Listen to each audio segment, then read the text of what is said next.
And we are live, ladies and gentlemen, boys and girls, science fiction, fantasy, comic book, literature fans of all persuasions.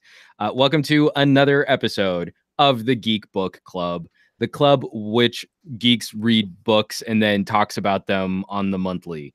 As always, I'm joined here. I, of course, am Juan Carlos Bagnell at SomeGadgetGuy on the YouTubes, joined as always by my lovely co-host, Mr. Andrew Wallace at Fat Produce. And this one, again, is another book that I was sort of struggling to get through before we made it the assignment for the month, and not because it was a bad book, but because it was very challenging. And I have to throw a shout out right at the top of the show, Andrew. I know you haven't even said a word yet, but I'm already into shout outs. That this book came recommended by my sister, who was the person who recommended I read The Three Body Problem. So this was that was a pretty high recommendation, especially for how much we liked The Three Body Problem. She actually sent me a copy of the book that we're reading this month, which is Station 11 by Emily St. John Mandel. Mm-hmm.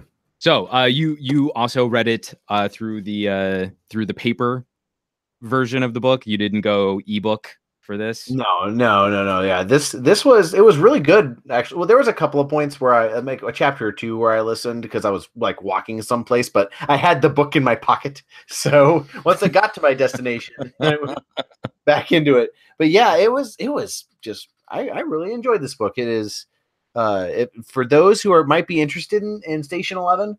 It's a post-apocalyptic novel post flu, and it is surprisingly uplifting.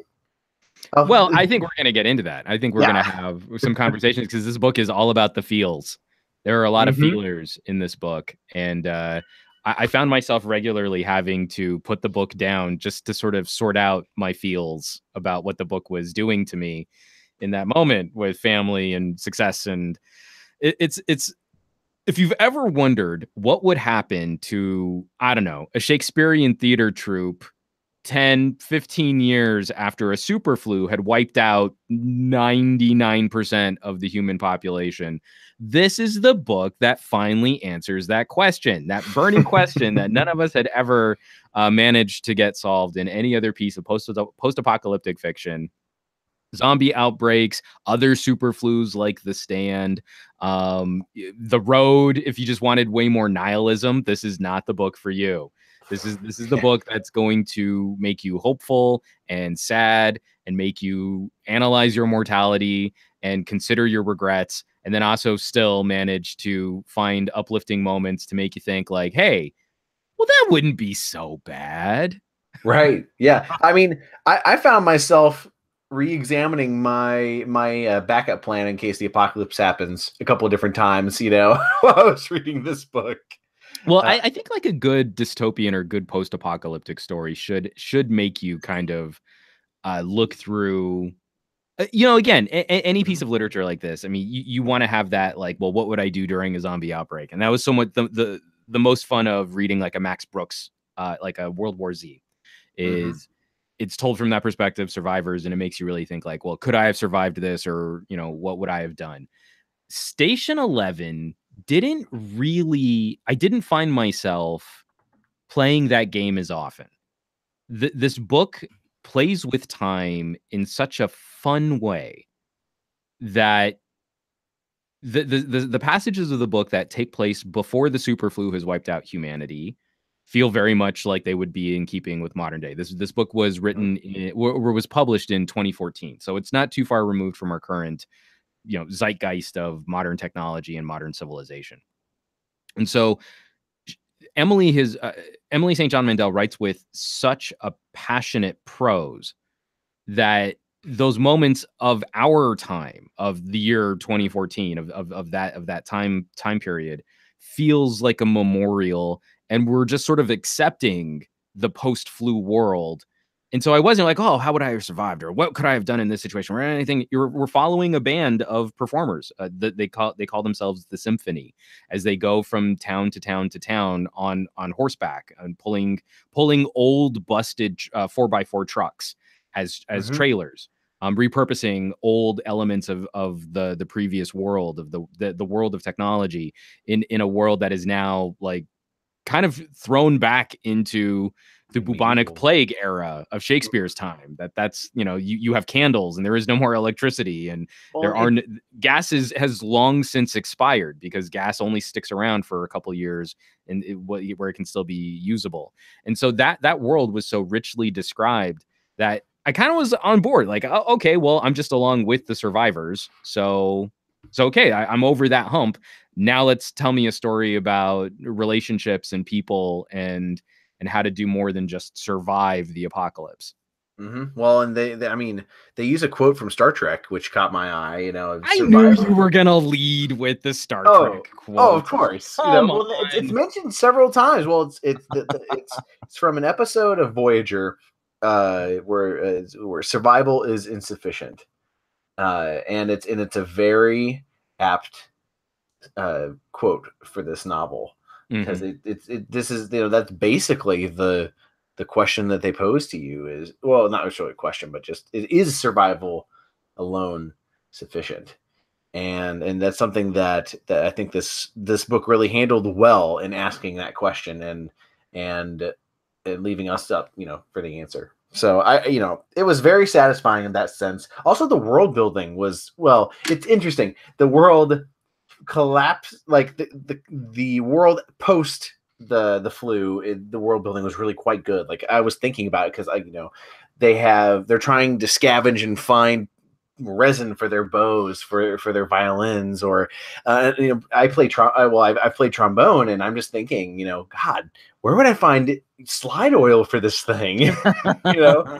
Like, so yeah, I was really drawn into the details that this book really had. Like, Emily St. John Mandel really has the details down of this world really fine and well thought out. And for a book that's only it's like 330 pages long. Mm-hmm. Is that so? We're not talking about some like epic, she crams more interpersonal relationship. I would say a commensurate amount of world building. Like, you get a really beautiful sense of, or a really accessible sense of where these characters live and where they travel and where they're going. And she manages to do this in about a quarter the amount of actual novel as a book like The Stand, which the beginning of The Stand and the beginning of Station 11 could be cousins, right? Superbug wipes out humanity. Survivors start building little communities, trying to find one another. And then there's a showdown between different forces and different factions. Mm-hmm. This book was so much richer, and I feel so much more fulfilling, minus a giant Deus Ex Machina, than the first time I read The Stand. And I thought, oh, wow, this is an amazing, post-apocalyptic world that they're trying to create. And I think one of the ways that Emily St. John Mandel does this is sort of limiting the scope. It's not, these are travelers who hike across the United States, because you really wouldn't be able to do that on foot, on horseback. Mm-hmm. Like, they're talking about a town 1,000 miles away as if that might as well be on Mars.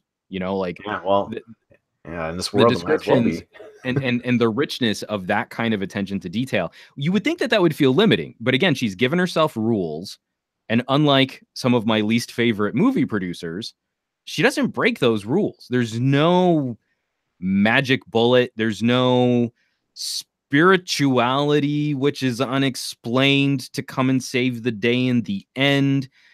Everything stays within a very tight-knit community of characters, an efficiency of characters. There is not a wasted moment in introducing a person only to have them serve as a plot device. Everything ties together in a very satisfying tapestry. And because of that, because of those rules, and because of that attention, she's able to get away with such a shorter read, but feels just as grand, just as epic, and just as immersive. Mm-hmm. Yeah, I will say one little plot line that I thought was maybe a little bit out of there, and I'm wondering, maybe you can you'll have a different opinion. But the gentleman, so the book starts out. There's a play of King Lear, and the main actor, Arthur, what's his last name? But Lander. Yes. He ends up having a heart attack and dies on stage, and somebody from the audience who, God, man, spoilers. Oh gosh, the first 10 pages. That's like the first 5 pages of the book. No, but who was it? A man goes up who's training to be an EMT and tries to help him, and this is kind of where we kind of get this person's viewpoint from the early parts of the novel. But it kind of and then he kind of goes off, and he doesn't really have a really connecting part of the story, really, except for the initial part. Well, so I think we're getting a little ahead of ourselves. Just in Javon's story being one of these, we've got a cast of about 1, 2, 3, 4, 5, 6, like I don't know, like 7 main characters. Mm-hmm. And I would say the novel circles around Kristen Raymond. I don't even know if I'm pronouncing her last name correctly. But Kristen was a very young child before the fall of humanity, before the super flu wiped out most of the population. And when we follow her as a child, most of the story takes place weeks or months before the fall of humanity, with a couple other flashbacks to earlier in other actors' time. But when we're following these characters post the fall of humanity, how far are we into the future? It's 20 years. Yes, essentially it's a generation, and if I will say, just in the world building side, it's scary to think how quickly we lose knowledge in a generation. Just thinking the upkeep. I mean, we take it for granted, like how many people it takes to really store and protect our information. But so that's the spread. I would say Kristen is the sort of heart and soul of this novel, that she is the most important thread for the reader. But what all of the other characters are focused on is the famous actor who you mentioned. He dies in the opening pages of the book. That sort of leads off our action here, and that's Arthur Lander. And so we're following Arthur's life before the fall of humanity because he's a famous movie star, and then after the fall of humanity because he died during the production that Kristen was a part of. So Arthur Leander was playing Lear in King Lear. And the staging of this show, again, being a theater geek, the fact that Emily St. John Mandel is going through this kind of detail and nuance on theater life, like, because it took me back to like, oh yeah, I remember. And he's just talking about Tech Week and rehearsals and stuff like that. So they stage a version of King Lear where King Lear can see ghostly images of his daughters as little girls. And they actually cast these little girls to be on stage with him, and Kristen is one of these little girls. So 20 years later, she is trying to collect these little remembrances of the life before the fall. She was only 7 or 8 at the time when humanity got wiped out. And so for her, it's this giant blurry thing, but she'd find these magazine articles, or there was a tabloid tell-all book written about Arthur Leander. And so she's collecting these little pieces of it to try and hold on to some of these memories from when she was a little kid and she was an actress. And she gets to maintain that. She is now a part of a band of traveling performers. It's just they're also all armed with crossbows and knives because they're in their own post-apocalypse, right? You can't just be nice happy actors. Like, you actually have to defend yourself. And so it's watching that sort of intertwine those two characters' lives. We get so much of what Arthur's passions were, and then also his regrets, and then also a lot of his misdeeds. We were led through his series of marriages, of failed marriages. We're led through his regrets towards the end of his life. The coda to this whole story, once we finalize Kristen's story, and this is what I love, because I actually, we probably should say spoilers in general from this point on, because this book weaves through time back and forth throughout some of the most significant parts of Arthur's life, But the coda to this novel is this beautiful recap of Arthur's last day. So the book starts off with Arthur's last day, and it ends with Arthur's last day. And it's just an incredible little piece of circular writing to get us from one day to go 20 years into Arthur's past, to go 20 years into Kristen's future, and then to end up back at Arthur's last day. I mean, again, I would make it through a chapter of this book and then just have to put it down and chew over what I had just read, because each piece of this was just so rich and so lovingly created, just beautifully expressed. I will admit there were 3 or 4 passages of this book where my tear ducts were leaking more than I would have expected them to. Well, and it's in the post-apocalyptic setting is nice because it trims all the storytelling fat and leaves you with the bare and raw emotion and the core of the human experience. You know, it's really that's one. It's kind of like in science fiction where you can kind of you can use it as allegories and whatnot a little bit, and it kind of fits for trimming some of the fat. You know, it's plus it's you know, for me it was kind of nice having a change of scenery a little bit, and I don't know, it was just fantastic, the storytelling. I was drawn in through the entirety of the book, and I basically had the opposite one where I just wanted to get to the next chapter. Well, and I know you actually managed to finish it before me, even though I had the book a whole month before you did.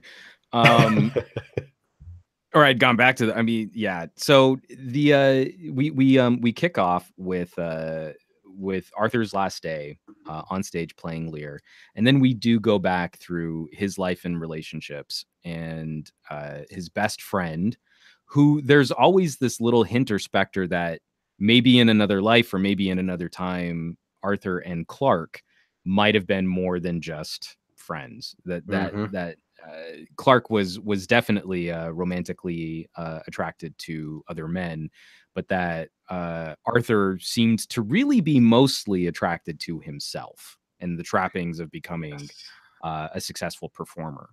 And as we go through the expression of that relationship over time, we're then also introduced to a character named Miranda. And Miranda was a young artist from the same town as Arthur. Arthur came from a very, very small town in Canada. And also, like Arthur, Miranda, they both had this desire to leave their small town and to try and do something else. And they were both artistically motivated to try and to leave to pursue other opportunities. And it's in meeting Miranda that we actually get the title of this novel. And that Miranda is an artist, but she started to pour all of her creative outlet into writing a comic. And the comic is this futuristic post-apocalyptic space novel called Station 11.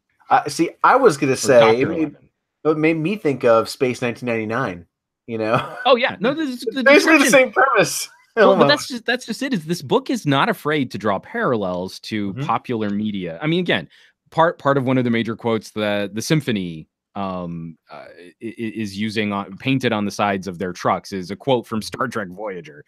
You know, like this is acknowledging, and it's very self-aware of the fact that it's media about performers, about actors, about fandom. All within a world that's sort of obsessed with actors and media and content and fandom. And again, also there seems to be something where the book is just that little bit self-aware of the fact that post-apocalyptic humanity has almost been wiped out stories have kind of been done a lot. And there is something like knowing there's something there's it's not really a wink. It's not like there's any irony in my opinion. It's not like there's any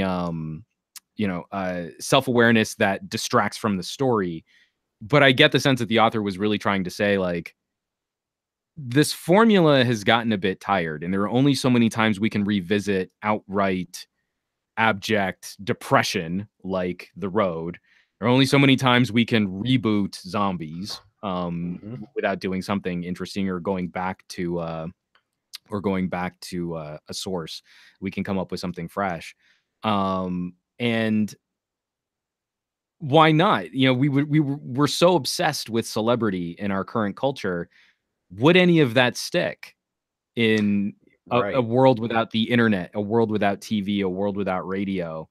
No And animated gifs or memes, you know. We right. forget how to communicate. Like I don't know how I would be able to write a letter without my emoji. Um, so that to me is what's so fascinating is a book like The Road. You just kind of want to, like, you know, roll into a ball in your bathtub and, you know, like, soak yourself with water and, you know, maybe take some antidepressants by the time you're done reading that book. This one instead had me rolled up into a ball on my couch or on my bed, you know, sort of sobbing my eyes out because of all of the little elements of family and elements of regret and the way that these characters get tied together throughout the story. So the relationship for Miranda becomes very important to the rest of the book because Miranda is only able to complete 2 copies of the first 2 issues of her comic. That after her and Arthur have a falling out and Arthur cheats on her and starts shacking up with what will become his second wife, Elizabeth, Mhm. uh, Miranda decides that she's going to leave this sort of housewife artist role that she had created for herself in being married to a famous movie star, and instead pours her soul into being a very successful businesswoman, eventually becoming a part of a shipping company, a very high level executive. But the Mm. entire time that she's operating at this high corporate tier, she is still working on this comic, and she eventually, on her own dime, produces 2 copies of the first 2 issues of her science fiction comic. And her science fiction comic is also very in keeping with the rest of the tone of this book. It's a future world where Earth has been invaded and most of humanity has been kicked out, and Dr. 11 is her main protagonist, and there's a flying spaceship which is basically about the size of the moon, but it's like a Dyson sphere kind of spaceship where humans can live on this mobile planet. There's its own light Mhm. source, but in the escape and trying to get away from the aliens on Earth, it's damaged and it's in perpetual twilight. So there is no sun, and they've been flying for years in this floating world of oceans and islands. And now Dr. 11, who's in charge of this spaceship, is having to face his own people who want to go back to Earth, the survivors of this, who want to go back to Earth because they just want to see the sun again. They just want to see light Mhm. again. Yeah. And this again, there's so many beautiful ways to tie that as a metaphor into what the characters in the post-apocalyptic future are going through, and then also to a degree what Miranda was going through before she and Arthur split, and how she wasn't very happy. And this is only in 330 pages. I mean, I know that's what it's I keep. so it's so It's rich. it's one of those books where for me to properly deliver a good sense of where this story goes and how it unfolds, it would probably take me as long to describe it to you as it would for you to just read it. Right. We really do need to. But then it's interesting because that's why I've kind of focused on like the world that they build because it's just the setting really lends itself a lot to the storytelling.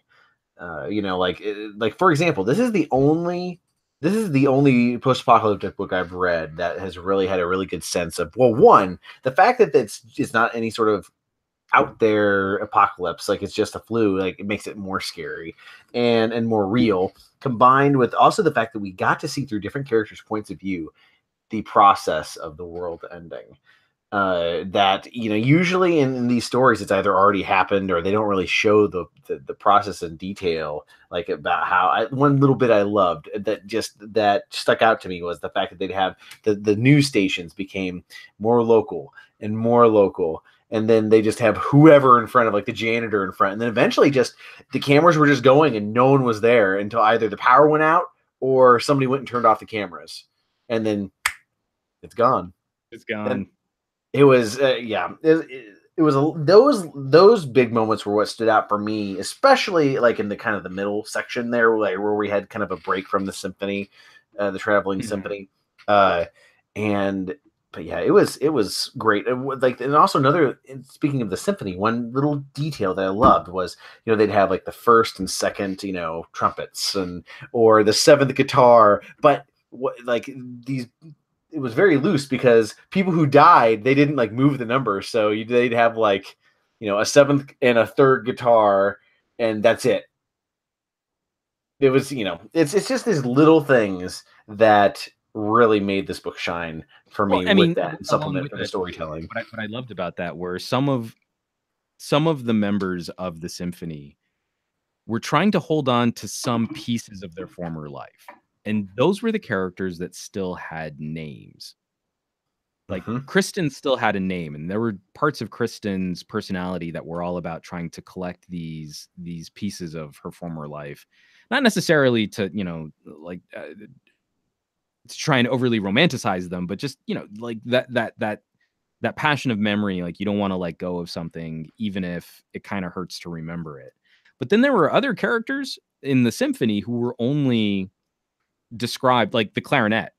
I don't think the clarinet had a name. I think everyone in the symphony just called her the clarinet, and that she had kind of adopted that as her self-identification. Yeah, exactly. Yeah. Well, and it comes to the bigger question of, because there are people like there are two kind of schools of thought. Basically, should we teach our kids how the world was before, or is it going to be too painful for them, even though they haven't experienced it, that old world, so they don't fully realize what they're missing? Or should we just throw that old world out the window and just exist and survive in the world we have now? And there's the way that story is being told, and it goes into is whether survival is sufficient, and it's very integral to the book. Well, but that I think is best summed up in the character of Clark. So the one silliness, the one potential eye roll, or something that might burst the bubble, your suspension of disbelief. Arthur's life survives the apocalypse, but Arthur does not. Basically, every single important aspect of Arthur's former marriages, the one child that Arthur fathers, Arthur's best friend, and the paramedic that tries to save Arthur's life, the little girl that was on stage with him in King Lear, all of that survives Arthur. And so there was one point where I was getting into probably the beginning of the last quarter of the book, where this is the longest roundabout way of getting back to your point when we were talking about Javon. Where your criticism of Javon being, there's a character at the beginning of the book who is training to be a paramedic who tries to help Arthur when he has a heart attack on stage. I really thought that was just going to be a prologue character. So I'm halfway through the book going, oh, wait a minute. This is the guy from the first chapter of the book when a paparazzo shows up later as a part of what damages the relationship between Arthur and Miranda. And then we do get the history of that character too, and how he relates to Arthur, and how he manages to survive this apocalyptic event. Again, in 330 pages. Right. When they go into the story about how he goes for his brother who's paralyzed from the legs down, and their whole drama of waiting out the apocalypse, and then what's going to happen, how is his brother going to survive in this, and this book is so rich because it covers that very efficiently, but it doesn't feel like it's that few pages of of text that covers all of that. It's wonderful how they did that. Oh. Well, see, but so I can understand, or I could definitely appreciate that maybe as being a criticism that this is a very I don't want to say limited. It's a very efficient scope. There is no wasted character. So from when we were talking about the immortal guy story that we read. Hmm. No more.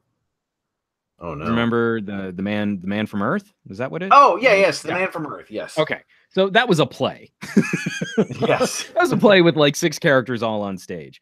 When we get through station 11 and every single character has a meaningful impact on the story, is related to Arthur, is related to Kristen. They are all tied together, even when they don't know that they're tied together. The audience, the reader, gets to know that this was meaningful, that this was important. And there's something even bittersweet about that, where Kristen and Clark don't know about this guy named Javon. Kristen keeps a newspaper clipping of the day after Arthur died on stage, and it was just an unnamed man who performed CPR, but he's only hundreds of miles away from where the symphony ends up at the end of the book. And he was living out a rich and fulfilling life in this post-apocalyptic world where he was lacking fulfillment and lacking meaning as a paparazzo, and instead now is like baking bread at the end of the novel. Yeah, So it's they don't flipped know around. that he's that guy, but he is aware of what happened to some of these characters afterwards. With what little information is being spread from town to town, there are people who are trying to recreate newspapers to spread information, or spread news, or create kind of a community. And then Clark becomes the most important aspect of discussing the debate over education.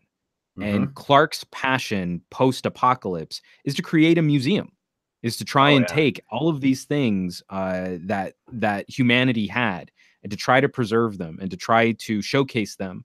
And then he's in his 70s at the end of the book, 20 years after the fall of humanity. He's in his 70s, and he's trying to teach children, like, we used to be able to walk into a room and push a button and all of the lights would turn on, and we could turn a dial and cold air would come out of vents in our homes.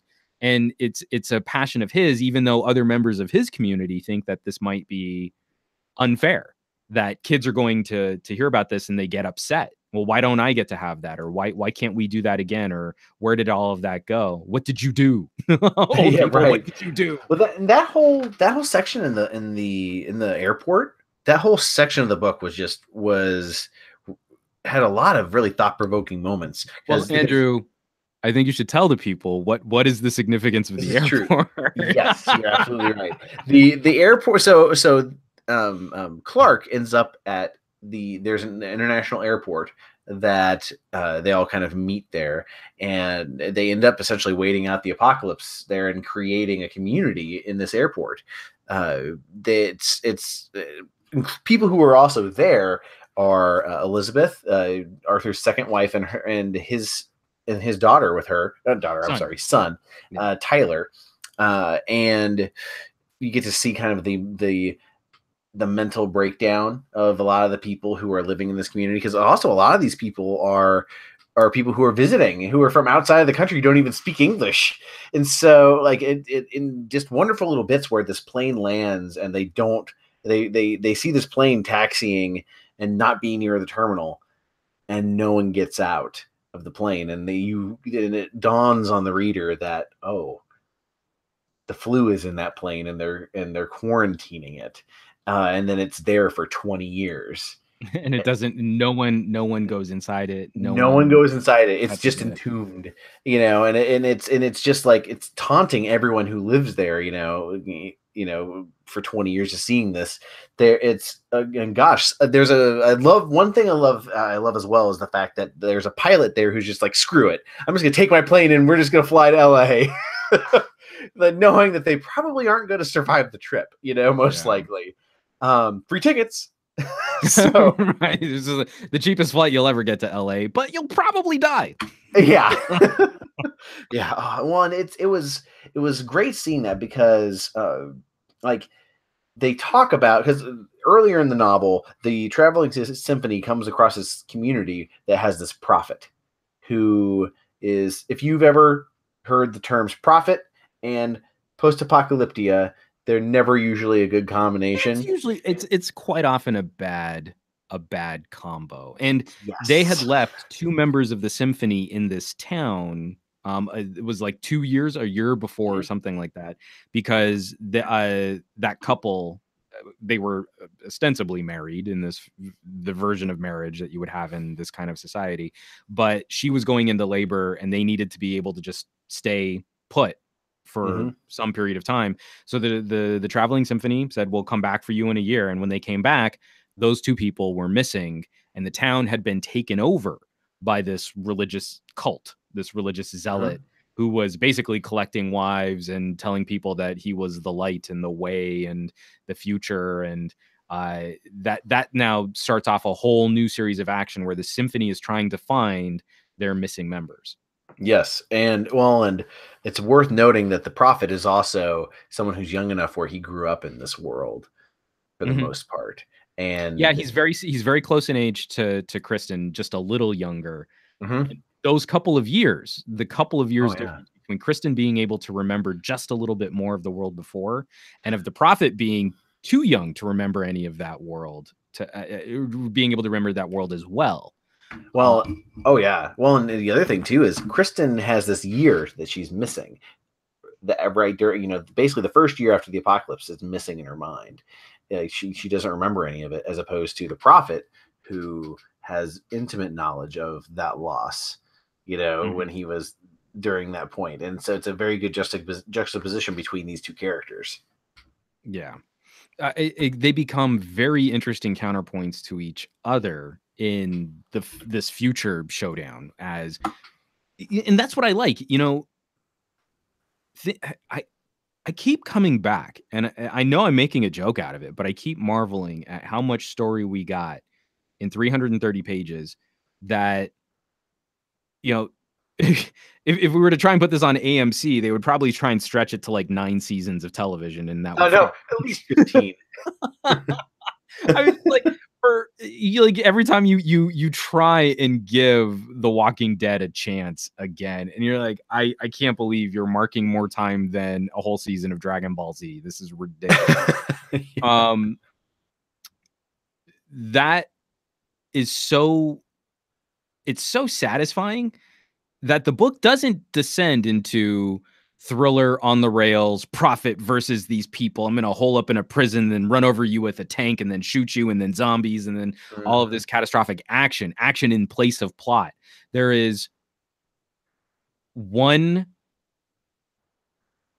amazingly fulfilling showdown between these characters, but the book doesn't hinge itself. It doesn't tie itself to making action the plot. Right. Well, I mean, there's significant falling action after the climax. Oh yeah, which is satisfying to me because there's so much story. Right. Well, and there's so much world that it would be cheating. It would be cheating. I feel like it would be cheating the reader to not have a good amount of falling action from this world that you've so flushed out so in such detail and enriched such rich detail. It's cheating the reader otherwise. And the falling action isn't all just 20 years in the future. Right. It's like we still have to wrap up a storyline from the present day, and we still have to wrap up some of the feelings and some of the past. Again, the book weaves through these different time periods. I'm trying to remember what's the name of that movie? Arrival? Was it The Arrival? Did you see that? Oh, yes, that was quite good. Where at the end of the movie, spoilers, if you haven't seen The Arrival, go watch The Arrival. At the end of the film, where she starts communicating in this alien language, she's able to sort of perceive time the way that they do. There's a feeling of Station 11. They have nothing to do with each other. I'm not suggesting that one was influenced by the other. I'm just saying that there is a feeling in Station 11 where events of the past affect moments in the future, but the story in the future has to unravel or be disclosed to you in certain ways so that elements of the past can make more sense. You know what? It makes me... Oh, sorry, go ahead. Where again, it's like, if you had just told me the third of the book is the past, a third of the book is the present, third of the book is the future, that would have been ridiculously unsatisfying. But in a nonlinear movie like Pulp Fiction, you give me a moment of the future, which then explains something from the present, and then you go back to the future, which then explains something from the past. It's almost like the future is our exposition, and the core of the story is happening 20 years before Arthur passes away, and then that leads us into his last day on Earth. Yeah, I lack the nuance, and I lack the I'm not erudite enough to convey what the sense of reading this book was like. If I were maybe as eloquent as this author, I could maybe describe the author's work to you better. But that to me, again, it's so incredibly satisfying to see the line of that narrative and not get lost. Because I think in the hands of a lesser author, someone who really didn't have as much care for the emotional state of each of her characters, and each of her characters, it's not like any character becomes disposable to a point where you don't care about how they feel. I think it would have been really easy to tie this story in a knot and then have the reader go, well, where does it go from here? And then not have that pay off in a meaningful way. Well, we talked about how Arthur's life, the effects of his life, outlived him, essentially, the consequences of his life. What do you think would have happened if he hadn't died at the beginning of the novel and had survived into the apocalypse? Do you think he would have survived? I think that's really tricky. I think it's really interesting because if we just shoehorn Arthur into the future of this book, I think he would have been a villain. I think he would have become. I think he would have become a very flat and uninteresting character. Being sort of estranged from his second wife, who bore him his only child, his only son. And we learned throughout the book that when their marriage fell apart, what was her name? Elizabeth. Yes. Elizabeth takes his son Tyler and they fly off to Jerusalem. And Arthur kind of just lets her go. He doesn't really. Yeah, there doesn't seem to be any significant pushback or any significant fighting for that. So if he had been stuck in, because where does it first take place? Is it Vancouver? I thought it was Toronto. I thought it was Toronto. It was Toronto. It was Toronto. Okay, so he would have been stuck in Toronto with Javon and Kristen, but he also would have been but I also think he would have been separated from Clark, his best friend. He would have been separated from his other ex-wives.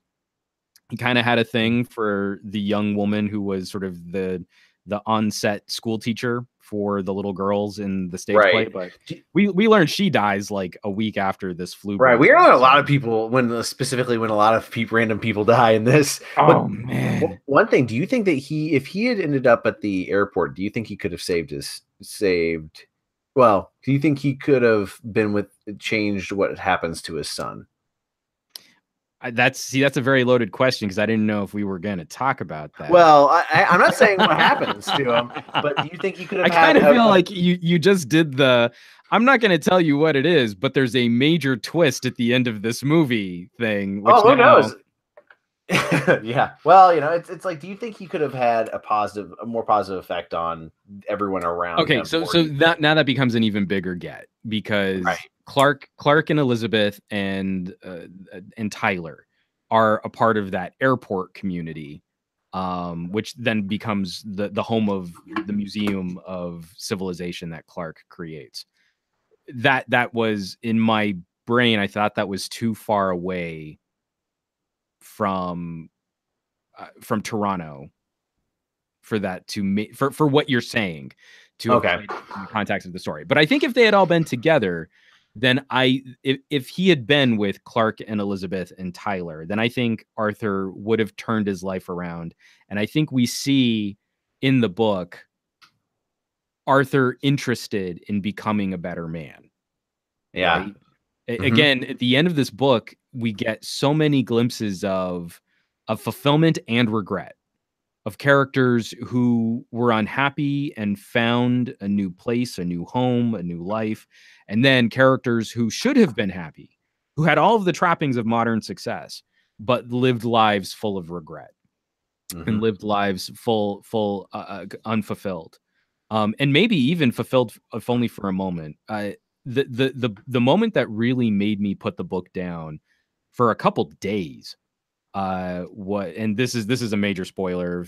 Really, if you don't want this book to be spoiled for you at this point, just stop watching or listening, because it's impossible to keep dancing around some of these moments. But I had a hard stop when Miranda passes away from the flu. Right. That was a twist that I was not really expecting So at all. After Arthur's passing, Clark gets in touch with his family and friends, his ex-wives, and we learn that Miranda is, where is she, in Singapore? Yeah, she's somewhere in Southeast Asia. Yeah, but she's overseeing the launching of these like new major shipping vessels that are going to be taking product all over the world. This is the week that pandemic is actually being acknowledged by the media, and scores of people are dying. We find that the incubation rate for this flu is like 3 days, and you don't know that you've got symptoms on day 1. By day 2, you're running a high grade fever, and by day 3, you're delirious and you're dead. Yeah. While she's in this hotel trying to see if she can make travel plans to leave this coastal hotel overlooking a freight yard, the entire area around her has basically been evacuated. Most of the staff and all of the people in the hotel that she was in are gone. There is no transportation. There are no flights coming or going. And so we get the last day of her life, of a fever that she can't shake, that she can't dull with aspirin, of getting chills and sweating at the same time, and eventually staying up all night until the sun rises, where she walks out on her last moments of life, walks out onto a beach to watch the sunrise. And this is coinciding with Arthur's description of the completion of the first issue of Station 11, the comic, where it's all about a group of people who haven't seen the sun in years. And we get this like beautiful but regretful moment of Miranda's life ending, of her realizing like, this is it, but this can't be it, but it is it. This is it. It's all over. And then the only thing she wants to do is just see the sunrise one more time. And you're like, God damn it. Yeah. I was like, oh, F me. Oh no. Well, and so I did. I was like, I got like a daughter, a card my daughter wrote for me, a Father's Day card, and I put it in the book. And I put the book down, and I kind of like got up, and it's 2 a.m. when I got to that passage, and I'm walking around the hallway outside my bedroom and my daughter's bedroom. Like, well, I don't want to just go in and like stare at my daughter, but I don't want to wake up my wife. I don't want to go downstairs and just turn on TV. I don't want to dull this moment that I just had with this book. I'm being ridiculous and I'm being silly, but oh, God damn it. Well, and also with Miranda dying, dies any of the original intent of her story, of her comic, and now it's open to the interpretation of whoever's left. Like, even though she was in Southeast Asia, but like that is important, that like it's because what's her name, Kristen doesn't have the full story. That's another one of those things. It's beautiful and bittersweet. It's uplifting and it stabs you in the stomach at the same time. Every single major turn in the book hits you with both. There isn't really any pulling of punches. It's not like she's giving you a little spoonful of sugar to help the medicine go down. This is carefully balanced and tactically executed, where that moment is so wonderful because Kristen has a copy of Station 11 that she gets from Arthur on Arthur's last day. Arthur doesn't know what to do with a comic book, and he's not so attached to his first wife, Miranda, that this is going to be some keepsake. He gets two copies of it from Miranda. He sends one copy to his son, Tyler, and he gives one copy to Kristen backstage before his final performance. Mm-hmm. So there's this beauty and this elegance in Kristen is keeping this comic. She's holding on to it, and she's desperately trying to see if anyone has another issue of it. She's got the first 2 issues of this story, and she doesn't know how the story ends. The story ends with Miranda dying on a beach because of the flu. Like, you will never get the completion of this story. It's gone. It's proper gone. There is, and we know because through the way that they describe Miranda's character, that she has like years of this comic ready, the story prepared. It's just that, you know, she's only working on it as this passion project in the background of her life, not as the main driving force of her artistic creation and her business success. And so you get to that point, you're like, well, the story then just died on that beach with her. You know, flash forward 20 years to Kristen like ransacking houses to see did anyone else collect this comic book. And it shows what lasts. Like art lasts, because if you think about it too, just think about it from all the civilizations that have come and gone in the history of humanity, that their art has lasted. Yeah, you know, like we know what Greek art has been, and it's nice to think that the art of humanity is what defines us. And some art lasts. I mean, like, I should probably not all art, but if I want any of my storytelling to survive me, I should probably give up on podcasting and get back into like pottery.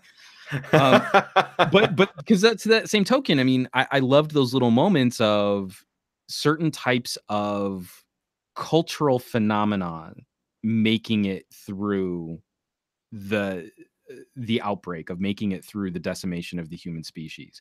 And you know, you're gonna win me and you over if you make a Star Trek reference in anything.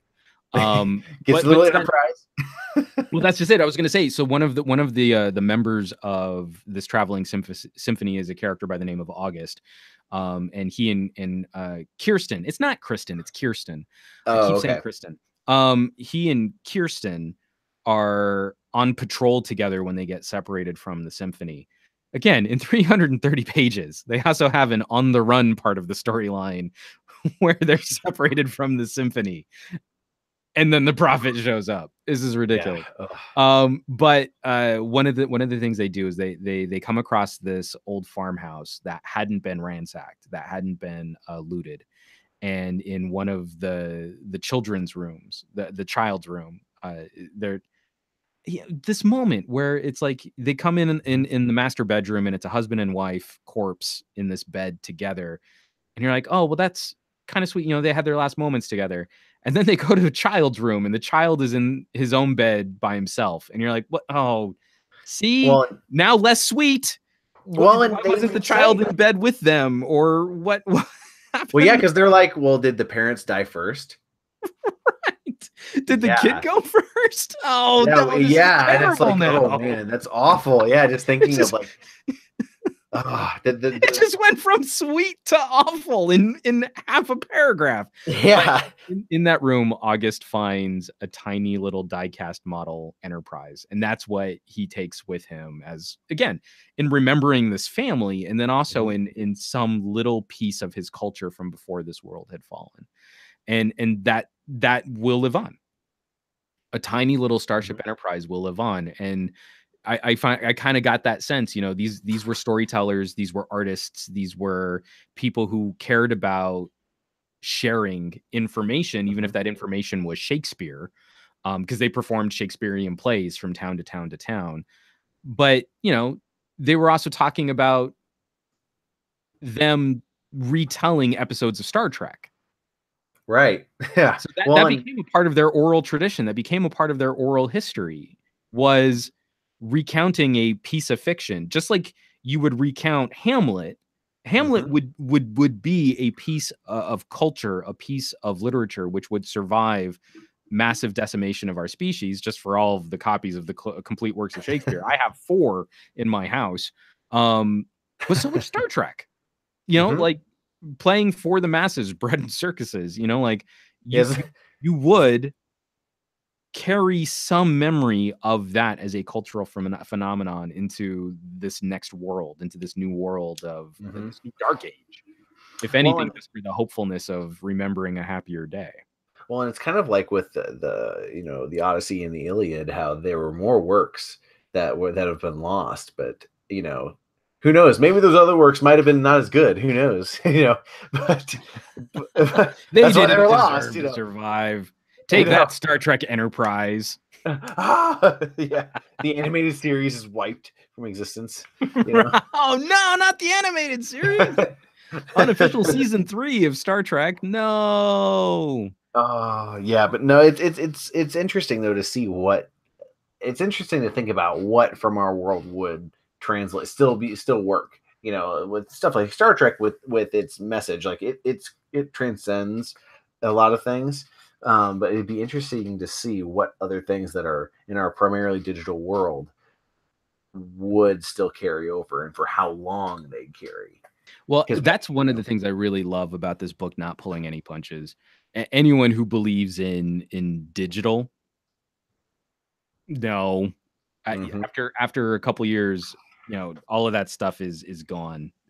All of this media that we're creating, all of this content that we're archiving, it is way more fragile than older traditional art forms. It is exceedingly more disposable than anything that humanity has ever created before.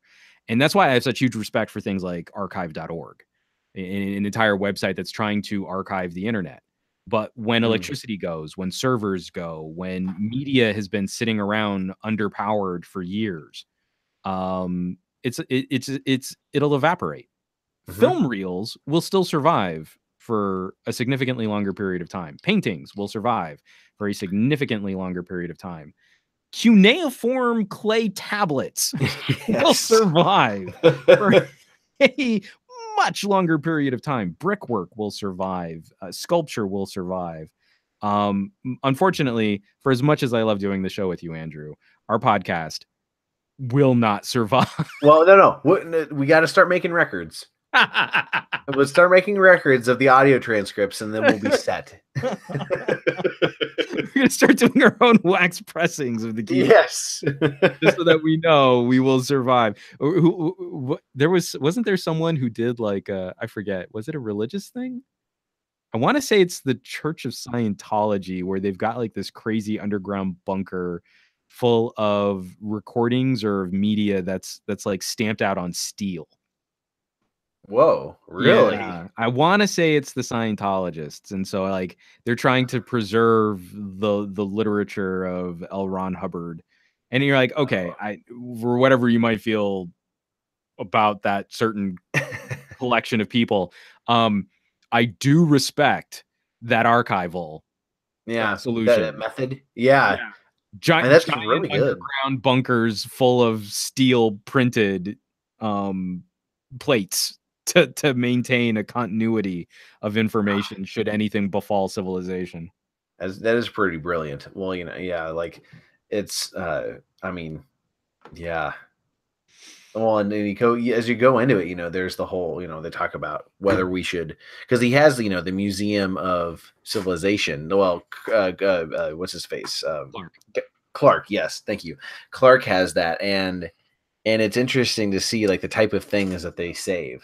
You'll get laptops, old cell phones, whether that's going to be, and it's interesting seeing like as in basically, it's almost a time capsule of civilization, and the fact that it's important to recognize that part of our history. Well, where did you fall on the debate? Where did you feel for kids coming up? Was this just an exercise of satisfying the ego of older individuals in the community, or did you think that information would have benefited an up and coming generation who never would be able to participate with that kind of technology? Oh, I mean, I'm on the side of it where the fall of the Library of Alexandria was the worst thing ever to happen to us. So it's like so for me, I'm very much pro telling them how the world was, because a lot of the stuff's still there. It's just there's less people.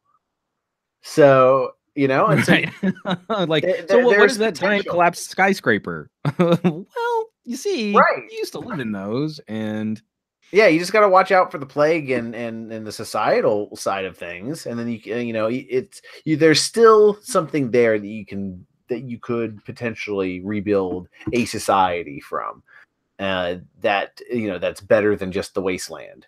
If you don't, you're just condemning yourself and all the generations after you to Raider wasteland life. you know. well, but I found this to be particularly satisfying. I liked where this novel went with a civilization gone. That it wasn't complete anarchy, that it wasn't like reavers, becoming cannibals, or there were little pockets of communities that you probably wanted to avoid. There were lawless areas that people would go out of their way to avoid. But on the whole, what we see is that this traveling symphony had found a series of small towns Mm-hmm. that people were trying to rebuild. They were trying to form communities. They were trying to live lives again. And then their symphony actually provided a service, Mm-hmm. a momentary distraction from an otherwise hard life. Music, they have a bunch of musicians in their symphony, plays and comedies and performance and drama, and that was a nice little respite from a normal day of work and toil, and going to bed when it's dark because wolves are out there. Yeah. um Ugh. that to me, I found it to be kind of unique. So many times we get into like Book of Eli and The Road and zombie films and stuff like Right. that, and you look at that and you say, well, damn, I hope I don't survive the apocalypse. Mm-hmm. I'd rather not be on the Mm-hmm. other end of that situation. But setting this novel 20 years after the fall of civilization, it it it made some of these ideas, again, bittersweet but still hopeful, sad but still there's still potential, upsetting but there's still good in the world, and that it did seem to play into some notion that humanity might have gotten back on track from an evolutionary standpoint. Humanity Mm-hmm. succeeds at its best. Humans are at their finest when a majority of people work together and a tiny minority of people act as disruptors, Mm-hmm. because then it forces the society to evolve. And you see that in the airport, where a group of strangers, 100 strangers who were stranded from in between flights after everything went into quarantine and went into lockdown, formed this new community and built a museum and built a new town of a couple hundred people, Yeah. versus a character like the Prophet, who Mm-hmm. rolls into a town and tries to upset the order of a small town and tries to co-opt the order of a small town and tries to bend the town to his own whims. And people have to react to the Prophet, and people get to work together with the airport community. That to me, I think, was a great illustration of that, without the author ever soapboxing like, well, Mm-hmm. biologically speaking, from an evolutionary standpoint, humans do better when they work together. Like, it's just expressed in a really poetic way without ever having to fall for the trap of, well, here's what I'm doing as the author to let you know why I think people would still survive the apocalypse. Right. Well, and one thing I really like too about the Prophet and his group of followers was there were members of his group that were not two-dimensional about they didn't have the two-dimensional view of their situation. Like they some of them were a little unsure of what the Prophet was about, which was nice to see, because usually, whenever you come across that in storytelling, in the post-apocalyptic storytelling, it's kind of a two-dimensional characters, sort of thing, where it's just the henchman, like a Mad Max sort of situation. Yeah. And it was nice. I like that it humanized even the people who were, with the Prophet, because they were just trying to survive based off of what they knew of the world, because most of those people were people who don't have memories of the old world. Yeah. So, yeah. So I kind of stomped on this idea, and I don't even know if you even agreed with me, but because this novel flows from time period to time period, and Arthur is sort of the backbone character, but he's not necessarily the protagonist. Who would you say is the main character of this story? I'd say I'm leaning towards Kirsten. I'd Okay. say on that, but and the other thing too is Miranda really kind of strikes me as the main. It's like a two halves of it almost, where Well, the main character of up till the apocalypse is pretty much Miranda, and then after that is Kirsten. But there's kind of a continuation of the same ideas and themes. because I kind of feel like you could almost make the same argument for Clark then too. Oh, really? Well, Like because think Clark about and it, yeah. leading up to leading. So I feel Miranda is the main character of Arthur's past. Mm-hmm. Kirsten is the main character of the world 20 years into the future. And Clark kind of becomes the main character of Arthur's last day in the present. Mm-hmm. Yeah, he really does. Well, he becomes like a beacon. He kind of becomes a potential main character for the future too, really. And again, because it all kind of comes back to how do we get back to Mm-hmm. Arthur's last day? But Clark is also responsible for delivering us a lot of memory. And so Arthur isn't the main character, but we have to live a part of Arthur's life through Miranda. We have to live a part of Arthur's life through Clark. And then we have to live a part of Arthur's memory, the memory of Arthur through Kirsten. And Yeah. so again, there's like a central there's a central spine, but it's really difficult for me to pin down any one character and say this is our protagonist. I don't Mm-hmm. believe there is one, but the closest I agree with you. The closest I get, I think the character, if only because the future of the world seems to belong to her, would be Kirsten. It's just that so Mm-hmm. much of this book is built on memory and regret. So Miranda and Clark also show up too. Yeah, I will say I was surprised. Like after going through and like going back to Arthur's last day, I was surprised Arthur's last word wasn't rosebud. you know, I got Citizen Kane sort of vibes from Arthur pretty Oh, hard. totally. And they did it well in a way that was different enough that that it was still kept me drawn into his character, Well, yeah, even because though I he mean, was like, so terrible. there's a lot of this book that we're making obvious allusions to numerous other pieces of media, and this book I feel is doing a good job of paying homage to some of those ideas without outright ripping them off. Oh, Citizen for Kane, sure. I think, is definitely an inspiration for. I mean, maybe not overtly, maybe not directly. I don't think Emily St. John Mandel is sitting down at her computer or writing with the idea of Charles Foster Kane in her brain while doing this. But you can't tell me that anyone who's not into cinema or not into storytelling hasn't been influenced in some degree by movies like Citizen Mm-hmm. Kane. The reveal of Rosebud is an important part of any kind of cinema history Well, and story. if you think about it, it's just a continuation of the continuation of that theme about art is it like transcends and it lasts. Well, most art does, but Right. Well, and then that you don't always get the answers to your questions, or you don't always get the completion to your quest.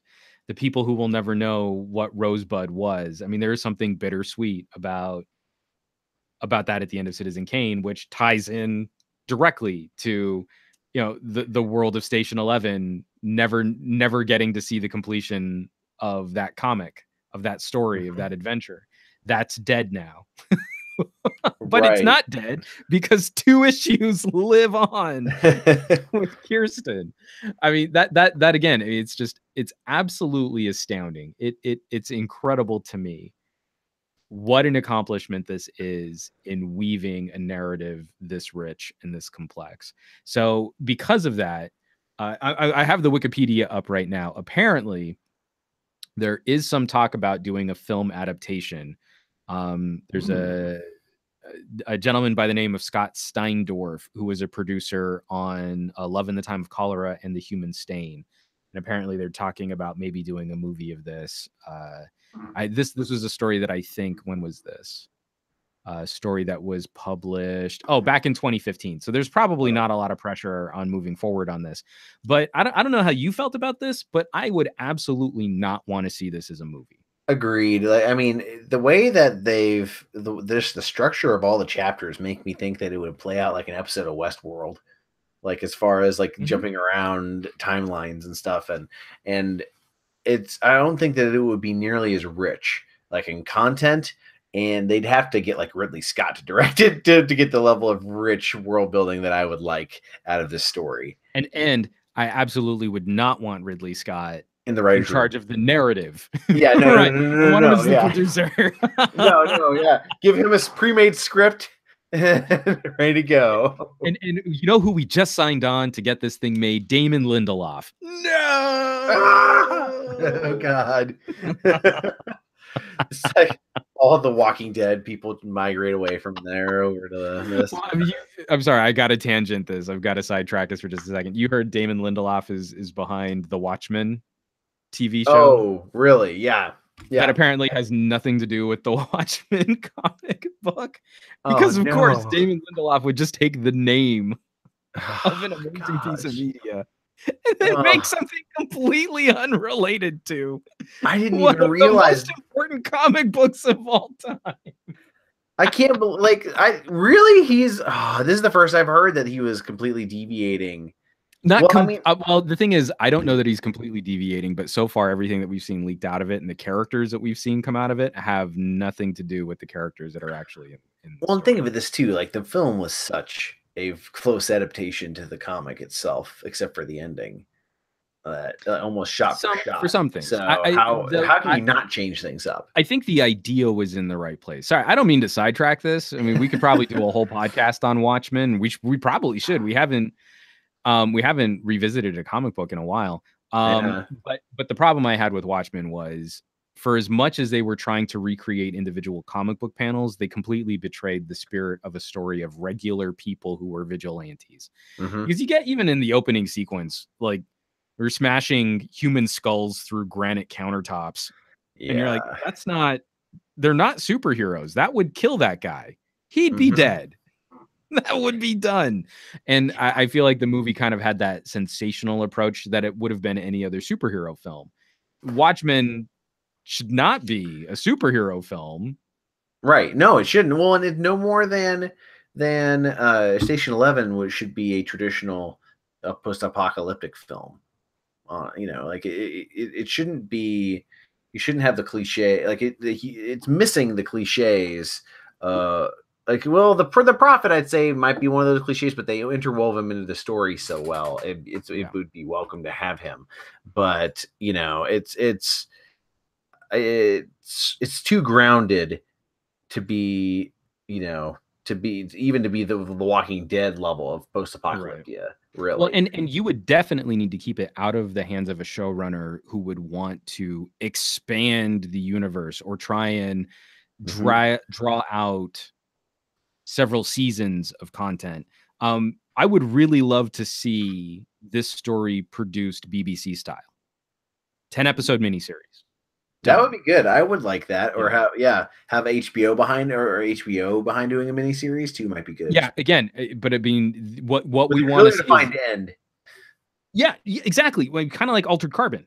Altered Carbon isn't really a very good TV show, but when viewed in its entirety, it's actually not a bad 10-hour movie. Yeah, long form film. Well, that's what I think. That's what I think Station 11 would need to be to really bring the viewer through a similar enough experience to what you glean when you get to read this book. I think it would be best accomplished by the kind of production team that could walk away from a project, even if it was incredibly successful. I look at like when the BBC was doing its heyday of like the miniseries Jekyll, which I think is 15 episodes or maybe 12 episodes. But they create this incredible world. It's an amazing season of television, which totally could have been expanded upon, but everyone behind the creation of that product, well, we were done. This is the story we wanted to tell. We're going to move on with our lives and go do other things.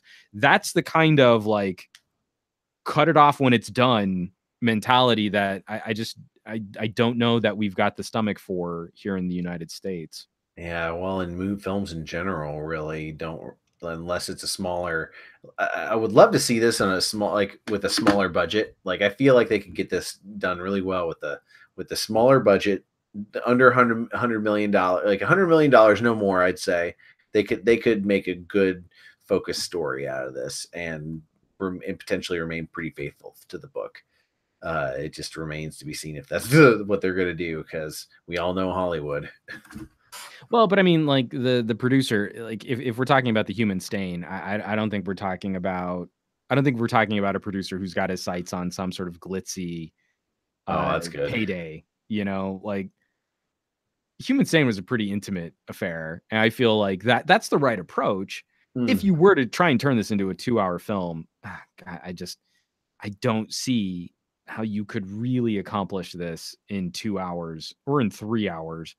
But if you were to adapt this, turn it into a completely new piece of media with a storyline which is going to have to be significantly different than the book that I just read, you know, and kind of some of the debates that we had about Ready Player One, the novel, versus Ready Player One, the movie, or Altered Carbon, the book, versus Altered Carbon, show, the TV show.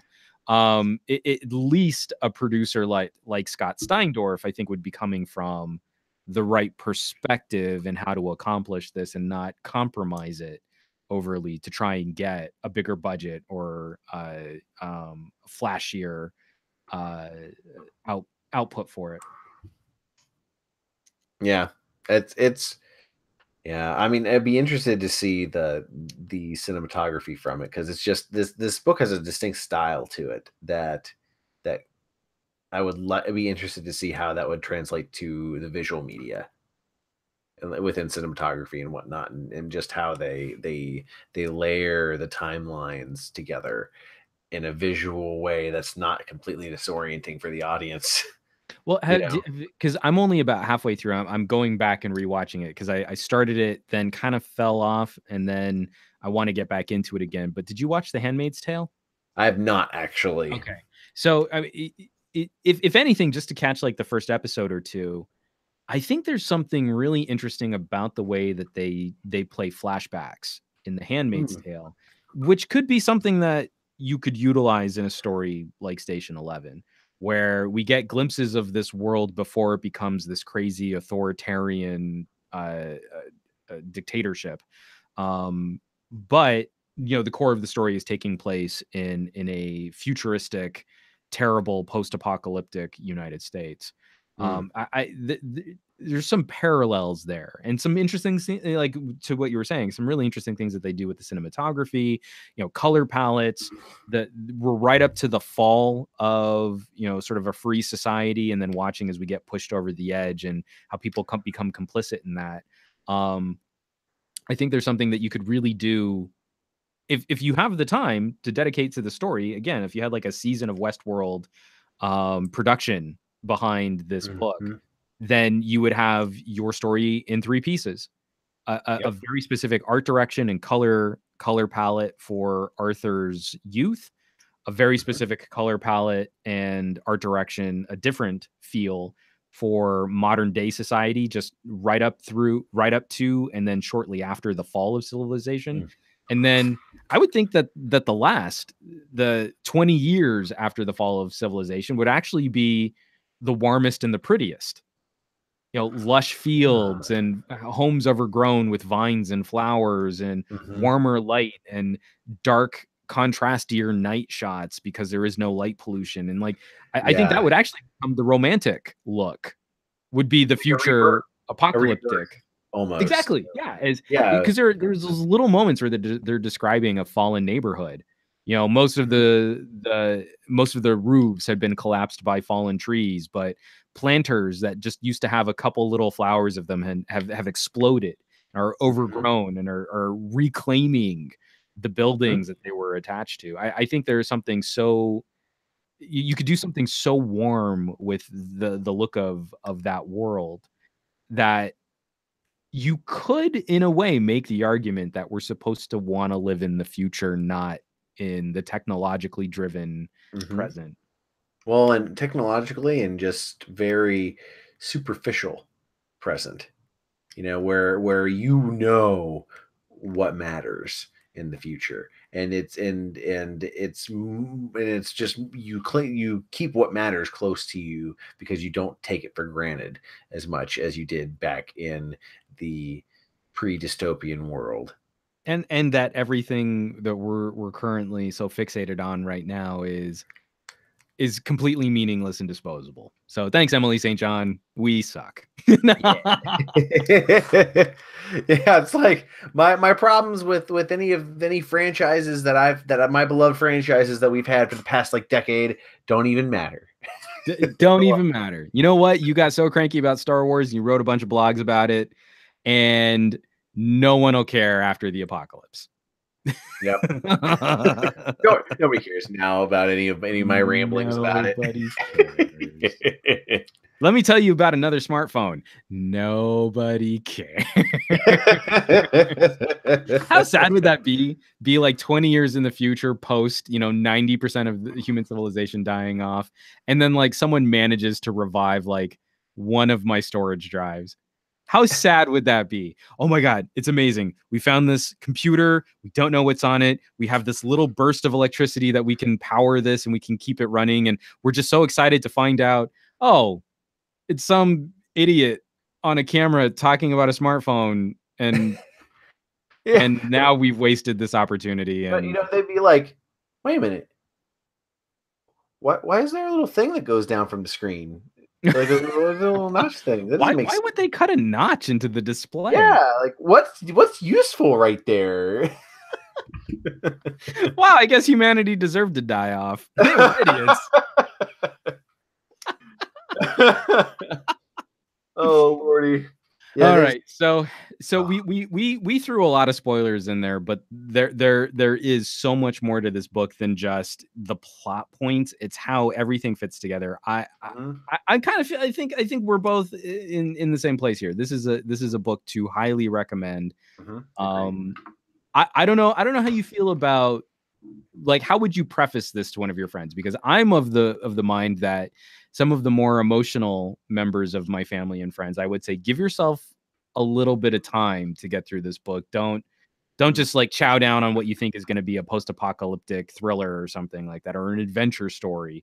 The adventure is in there, but it's secondary to making you feel a whole bunch. How would you warn someone about this novel, or prepare someone for this novel without giving away major parts of what makes the story interesting? I'd say that it's well, of course, it's more emotionally and intellectually. It has more intellectual and emotional depth than a traditional post-apocalyptic novel. Then I would like it. It's almost like an anthropological look at what would happen to society, modern society, 20 years after we lose everything. From that sort of point of view, light on the action, but not wasted as well. But so it's a minimalist sort of approach to post-apocalyptia, where when you actually do feel when 95% of the population's gone, you definitely feel that in this book, with in the future with it. But that it's I think the only warning I got from my sister was, well, it's about Shakespearean actors after the apocalypse. I was describing this book to actually a couple of friends before the podcast, actually, and I mentioned that, and they were like, wait, what? I would never associate those two things. And they were interested based off of that alone.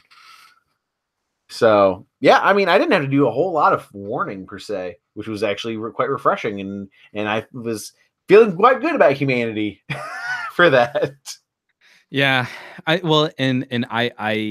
I had a lot of times, like I said, I had a lot of moments where I had to put this book down, but they were equally for that duality of moments of introspection, moments of regret, moments of hopefulness. And it's pretty rare. It's pretty rare that I mean, because as I get older and I've got a daughter and I love my wife and got a pretty good family and I like, would like the idea of trying to protect all that. I mean, I'm becoming a sentimental old clod as I get older. But this book managed to tap into an emotional reservoir without being exploitive, without just sort of preying on a couple common tropes.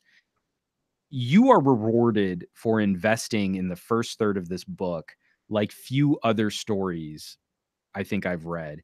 And the fact that it comes in as efficiently as it does, 330 pages, means that you're really well rewarded for spending, I don't know what. I mean, like I think you chewed through this book in like a week. Well, right? it was more like, I'd say it was more like 2.5 weeks. I'd say. But I mean, like, of not like trying to really jam it, like pretty casual reading. Right, yeah, pretty casual. Yeah, like it was a very easy read. Like it's not daunting like Ursula Le Guin, was for us. Right. Or anything like that. It's very easy to just pick up and then not be distracted by how the book is written, but just enjoying the storytelling as it unfolds naturally. This is one of those books that really is a very enjoyable and pleasurable act of reading. So, and also well received and well rewarded. It won the Arthur C. Clarke Award in 2015, and then also was nominated for a National Book Award. It didn't win that. It was also a finalist for a Penn Faulkner Award and a Bailey's Women's Prize for Fiction. And it got the highest award, the one read for the Columbia Public Library. Well, I mean that public library is on the pulse. Let me tell you, man. So I also wanted to just take a quick second here because again, we never do anything by plan. That our 11th episode of the Geek Book Club is on a book called Station 11. Oh. My goodness. I only just got that now looking at the title of this podcast in our web viewer. But Andrew, I actually wanted to take a second here as we kind of wrap up the show before we get into what we're going to be reading for July. Let me grab it real quick. Oh yeah, okay. He's gonna grab it real quick. I actually have to wait until he gets back because this is again me being a sentimental old clod and something nice about one of my friends here.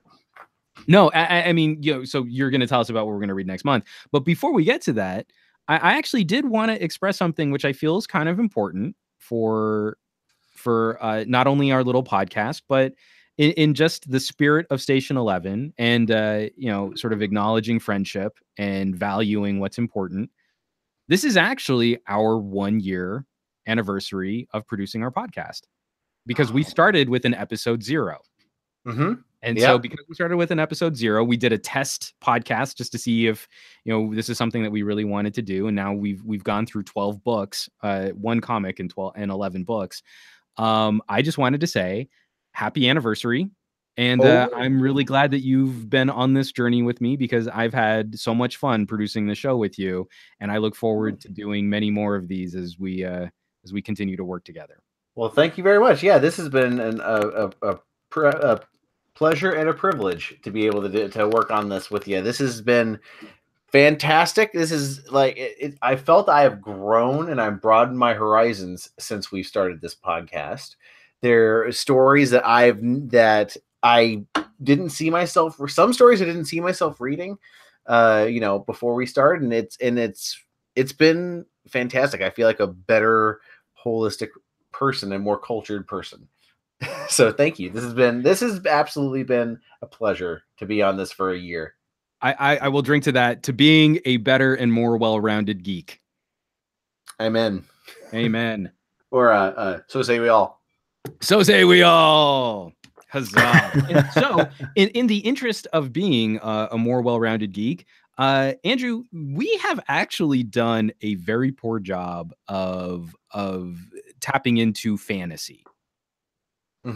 Yeah. We've done like science fiction and fantastic science fiction and fantasy-based science fiction. We've been, with the exception of Master and Commander, which I had a really hard time with, because it wasn't science fiction.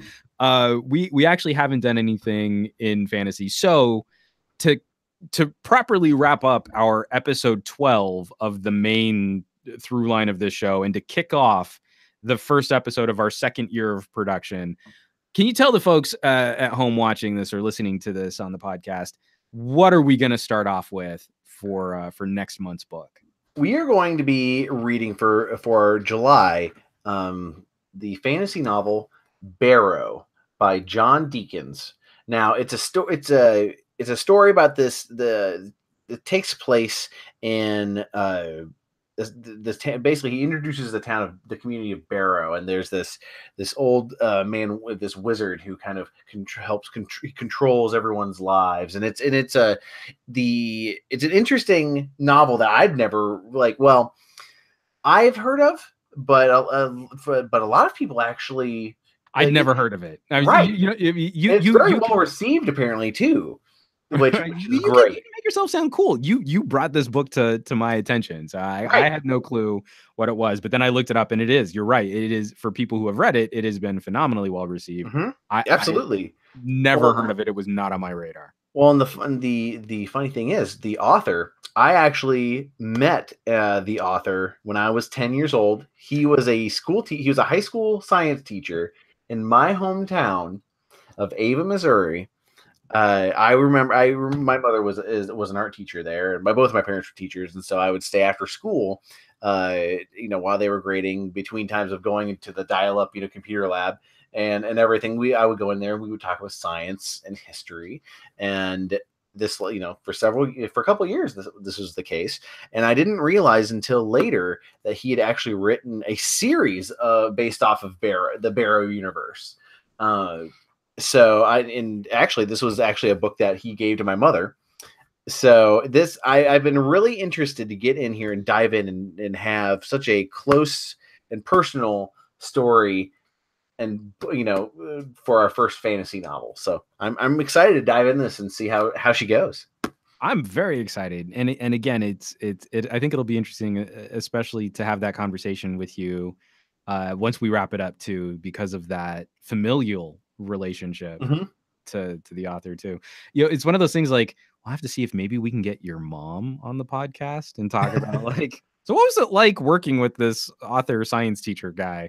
Be like, oh, he used to, steal my sandwich from the lunchroom, from the teacher's fridge or something like that. Be pretty epic.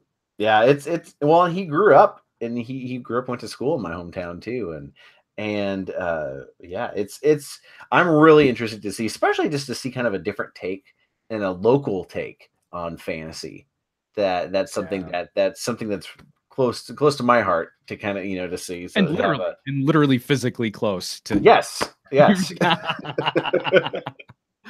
Right on. So we'll have some links once the show is produced on the YouTube, and once we get the audio version out to you fine folks, you can catch the show page, and we'll have a link to Barrow, our book for July.